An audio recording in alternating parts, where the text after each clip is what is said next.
She didn't cry, she didn't fight back, she didn't even raise her voice. But after that slap echoed across the courtyard, after 200 students gasped and phones pointed at her, she delivered a response so shocking that it rewrote the school's history. Stay to the end, and subscribe for more stories that remind you what real courage looks like. The slap echoed like a gunshot across the school courtyard, freezing 200 students mid-step as Layla's head whipped to the side, her cheek blazing red under the morning sun, and for a moment no one breathed, not even the three bullies who stood before her, Mara, Jade, and Cleo, whose smirks faltered as they realized the entire school had just witnessed what they'd done.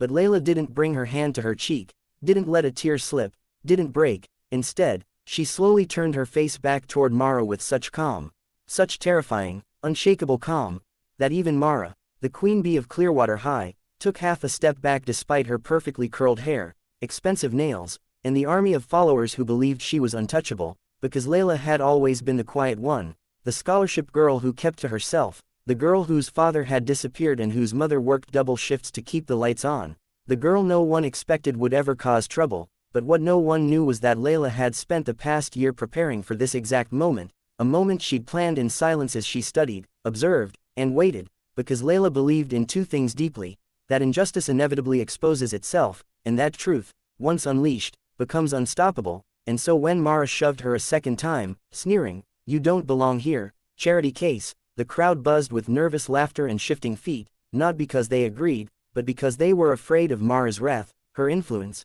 her wealthy parents who controlled donations to the school board. But Layla only tilted her head and asked softly, "Are you done?" Which earned her another slap, harder, sharper, fueled by Mara's rising insecurity as phones lifted higher to capture every second. But Layla simply breathed in, breathed out, and then reached into her backpack, not for violence, not for revenge, but for a small black USB drive she'd kept hidden for months, and held it up between her fingers like a blade of truth, saying loud enough for everyone to hear, "Good. Because now it's my turn." And Mara laughed, confused, until Layla walked calmly to the center of the courtyard, plugged the USB into the student council's portable projector already set up for morning announcements, and hit play. And that's when the first video appeared: Mara and her friends locking a freshman in a supply closet for 2 hours, mocking her as she cried, and the crowd erupted with gasps, whispers, and horror as Layla played clip after clip she had secretly collected, not because she wanted to ruin them, but because she wanted them to stop, to be held accountable, to understand what they'd done to others long before they laid their hands on her. And Mara screamed at the teachers to shut it off, but by then the vice principal had pushed through the crowd, demanding an explanation, and Layla, still steady as stone, looked him directly in the eyes and said, "I'm tired of being quiet," which silenced even the birds overhead. And then the biggest twist of all arrived. Layla pulled out her final piece of evidence, a recorded phone call between Mara's mother and the principal, in which Mara's mother threatened to pull her multi-million-dollar donation unless her daughter was guaranteed valedictorian and exempt from disciplinary actions, corruption deep enough to stain the entire school. And the crowd exploded in outrage, students shouting, teachers panicking. Mara collapsing to her knees in disbelief because she knew this time she couldn't talk her way out of it, not with proof echoing through the speakers, not with the world watching. And as the chaos grew, Layla stepped away from the projector, her hands trembling not with fear but with release, because for the first time she had spoken loudly, loud enough for the universe to hear. And though she braced herself for punishment for exposing everything so publicly, what happened next shocked even her. The superintendent himself stepped onto the campus within an hour, escorted by police officers who quietly removed the principal from the building, while Mara and her friends were placed on immediate suspension pending investigation. But the story didn't end there, not even close, because the video went viral before lunchtime, posted by dozens of students from every angle, and suddenly Layla became a symbol, not of pity, but of power, of resilience, of standing up even when your voice shakes. And news stations parked outside the school, reporters begging for interviews. She refused because she didn't want fame, she wanted change, and change came swiftly.